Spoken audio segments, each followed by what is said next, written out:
योद्धा देवी मां कात्यायनी का परिचय। हिंदू धर्म की रंगीन दुनिया में मां कात्यायनी शक्ति और साहस की देवी हैं। उनकी पूजा विशेष रूप से नवरात्रि के दौरान की जाती है, जब भक्तगण उनके विभिन्न रूपों की आराधना करते हैं। वो नवदुर्गा का छठा रूप है। नवरात्रि में हम जिन 9 देवियों की पूजा करते हैं, हर देवी का अपना महत्व और विशेषता होती है, और मां कात्यायनी का रूप हमें विशेष रूप से आकर्षित करता है। उनका तेज रूप हमें डर और श्रद्धा से भर देता है और याद दिलाता है कि हमारे अंदर कितनी शक्ति है। उनकी उपस्थिति हमें आत्मविश्वास और साहस से भर देती है। कात्यायनी को अक्सर एक शेर पर सवार, हाथों में अलग अलग हथियार लिए एक योद्धा देवी के रूप में दिखाया जाता है। ये हथियार उनकी शक्ति और उनके युद्ध कौशल का प्रतीक हैं। उनका रंग सोने की तरह चमकता है, जो उनकी ऊर्जा को दर्शाता है। ये सुनहरी आभा उनकी दिव्यता और शक्ति को और भी बढ़ा देती है। अपने कई हाथों में वो देवताओं द्वारा दिए गए हथियार धारण करती हैं, जो उनकी दिव्य शक्ति को दिखाते हैं। ये हथियार बुराई के खिलाफ उनकी लड़ाई में उनके सहयोगी हैं। उनकी आंखें दृढ़ता से जलती हैं, बुराई के दिलों में डर पैदा करती हैं। उनकी दृष्टि से ही बुराई का नाश हो जाता है। एक रक्षक और बुराई के नाश करने वाली देवी के रूप में कात्यायनी धार्मिकता और न्याय की भावना का प्रतीक है। उनकी उपस्थिति हमें सच्चाई और धर्म के मार्ग पर चलने की प्रेरणा देती है। उनकी कहानियां भक्तों को प्रेरित करती हैं, हमें चुनौतियों का सामना साहस और दृढ़ता से करना सिखाती हैं।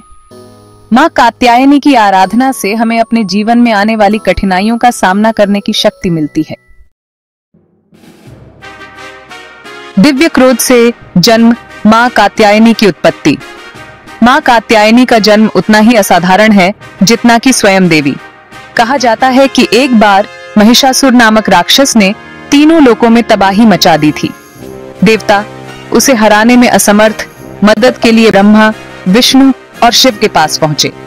उनके संयुक्त क्रोध से एक चमकदार रोशनी प्रकट हुई, जिससे सुंदर और शक्तिशाली देवी दुर्गा का जन्म हुआ। उन्हें और अधिक शक्तिशाली बनाने के लिए प्रत्येक देवता ने उन्हें अपने दिव्य हथियार प्रदान किए। ऋषि कात्यायन भक्ति से भरे हुए तपस्या करने लगे, कामना की कि देवी उनकी पुत्री के रूप में जन्म लें। उनकी भक्ति से प्रसन्न होकर दुर्गा सहमत हो गईं। इस प्रकार कात्यायनी का जन्म हुआ। उनका नाम ऋषि कात्यायन के नाम पर रखा गया। उन्होंने देवताओं की सामूहिक शक्ति और एक ऋषि की अटूट भक्ति को मूर्त रूप दिया। इस दिव्य वंश ने उन्हें बुराई के खिलाफ एक अजेय शक्ति बना दिया। छठा रूप नवदुर्गा में कात्यायनी। नवरात्रि, जिसका अर्थ है 9 रातें, देवी दुर्गा और उनके 9 रूपों नवदुर्गा का उत्सव है। इस त्योहार का प्रत्येक दिन देवी के एक अलग रूप को समर्पित है। प्रत्येक उनके व्यक्तित्व के एक अनोखे पहलू का प्रतिनिधित्व करता है। नवरात्रि के छठे दिन मां कात्यायनी की पूजा की जाती है।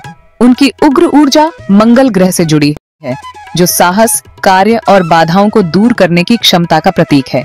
ऐसा माना जाता है कि इस दिन कात्यायनी की पूजा करने से भक्तों को शक्ति, साहस और हानि से सुरक्षा मिलती है। नवदुर्गा में उनका महत्व आंतरिक शक्ति और निडरता के महत्व को उजागर करता है।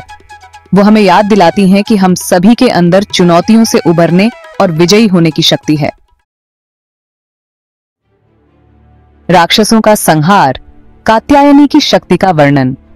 महिषासुर के वध की कहानी मां कात्यायनी की अद्वितीय शक्ति का प्रमाण है। देवताओं द्वारा दिए गए दिव्य हथियारों से लैस वो राक्षस राजा के खिलाफ युद्ध में उतरी। उनका शेर युद्ध का नारा लगा रहा था। एक भयंकर युद्ध छिड़ गया, जिससे स्वर्ग और पृथ्वी हिल गए। कात्यायनी अपने अटूट ध्यान और बेजोड़ कौशल के साथ राक्षस के खिलाफ वीरता से लड़ी। अंत में एक लंबी और कठिन लड़ाई के बाद उन्होंने अपने त्रिशूल से महिषासुर के हृदय को भेद दिया, जिससे उसका अंत हो गया। इस जीत ने कात्यायनी को बुराई पर विजय के प्रतीक के रूप में स्थापित किया। उनकी कहानी एक अनुस्मारक के रूप में कार्य करती है कि साहस और दृढ़ संकल्प के साथ सामना करने पर कोई भी बाधा दुर्गम नहीं होती है। सभी के लिए एक देवी कात्यायनी की पूजा और उत्सव। यह एक ऐसा समय है जब लोग अपने दिलों में भक्ति और श्रद्धा के साथ एकत्र होते हैं। मां कात्यायनी की अपील उम्र और पृष्ठभूमि से परे है। वह सभी के लिए एक समान रूप से पूजनीय देवी हैं, चाहे वे किसी भी उम्र या पृष्ठभूमि के हों। जीवन के सभी क्षेत्रों के लोग उनकी पूजा करते हैं। प्रत्येक अलग अलग कारणों से उनका आशीर्वाद चाहते हैं। कुछ लोग स्वास्थ्य और समृद्धि के लिए प्रार्थना करते हैं, जबकि अन्य शांति और संतोष की तलाश में होते हैं। युवा लड़कियां एक अच्छे जीवन साथी के लिए उनसे प्रार्थना करती हैं। वे अपने भविष्य के लिए आशा और विश्वास के साथ देवी के सामने झुकती हैं। वे चमकीले रंग के कपड़े पहनती हैं, उन्हें फूल और मिठाई चढ़ाती हैं और एक सुखी और पूर्ण विवाह का आशीर्वाद पाने की उम्मीद करती हैं। यह एक परंपरा है जो पीढ़ियों से चली आ रही है। किसान अच्छी फसल के लिए उनका आशीर्वाद चाहते हैं, जबकि छात्र अपनी पढ़ाई में सफलता के लिए प्रार्थना करते हैं। हर कोई अपनी अपनी जरूरतों के अनुसार देवी से आशीर्वाद मांगता है। उनकी सार्वभौमिक अपील एक रक्षक और मनोकामनाओं को पूरा करने वाली देवी के रूप में उनकी भूमिका से उपजी है। वह अपने भक्तों की सभी इच्छाओं को पूरा करने वाली मानी जाती है। नवरात्रि के दौरान मंदिर और घर कात्यायनी को समर्पित मंत्रों और भजनों से जीवंत हो उठते हैं। यह एक ऐसा समय है जब हर कोई मिलकर देवी की महिमा का गुणगान करता है। हवा में अगरबत्ती की खुशबू होती है और ढोल की लयबद्ध थाप उत्सव की धूम में इजाफा करती है। यह एक ऐसा माहौल बनाता है जो हर किसी के दिल को छू जाता है।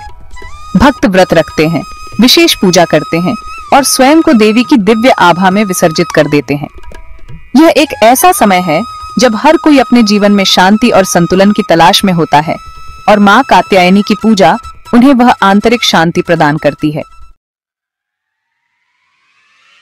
आधुनिक समय में कात्यायनी की प्रासंगिकता, सशक्तिकरण का संदेश। देवी कात्यायनी का संदेश आज भी उतना ही महत्वपूर्ण है जितना सदियों पहले था। आज की दुनिया में जहां हर कदम पर चुनौतियां आती हैं, मां कात्यायनी का संदेश बहुत गहराई से गूंजता है। हर दिन हम अपने जीवन में विभिन्न प्रकार की कठिनाइयों का सामना करते हैं और ऐसे समय में उनकी शिक्षाएं हमें मार्गदर्शन प्रदान करती हैं। वो हमें याद दिलाती हैं कि हम सभी असाधारण शक्ति और साहस के पात्र हैं। चाहे हम किसी भी परिस्थिति में हों, हमारे भीतर एक अद्वितीय शक्ति है जो हमें हर चुनौती का सामना करने में सक्षम बनाती है। उनकी कहानी हमें अपनी आंतरिक शक्ति को अपनाने, विपत्ति का सामना करने और कभी भी उम्मीद न छोड़ने के लिए प्रोत्साहित करती है। यह हमें सिखाती है कि चाहे कितनी भी कठिनाइयां क्यों न आए, हमें हमेशा अपने भीतर की शक्ति पर विश्वास रखना चाहिए। कात्यायनी की प्रासंगिकता पौराणिक कथाओं के दायरे से परे है। उनकी शिक्षाएं और संदेश आज भी हमारे जीवन में उतने ही महत्वपूर्ण हैं जितने प्राचीन समय में थे। वो उस क्षमता का प्रतिनिधित्व करती हैं जो हम में से प्रत्येक के भीतर निष्क्रिय पड़ी है, जागृत होने की प्रतीक्षा कर रही है। यह क्षमता हमें अपने जीवन में सकारात्मक बदलाव लाने और अपने लक्ष्यों को प्राप्त करने में मदद करती है। सशक्तिकरण का उनका संदेश विशेष रूप से महिलाओं के लिए प्रासंगिक है, जो उन्हें सामाजिक बाधाओं से मुक्त होने और अपनी पूरी क्षमता को अपनाने का आग्रह करता है। यह संदेश महिलाओं को अपने अधिकारों के लिए लड़ने और समाज में अपनी जगह बनाने के लिए प्रेरित करता है। जैसे ही हम आधुनिक जीवन की जटिलताओं को नेविगेट करते हैं, आइए हम मां कात्यायनी के पाठों को याद रखें। उनकी शिक्षाएं हमें हर परिस्थिति में सही मार्ग पर चलने और अपने लक्ष्यों को प्राप्त करने में मदद करती है।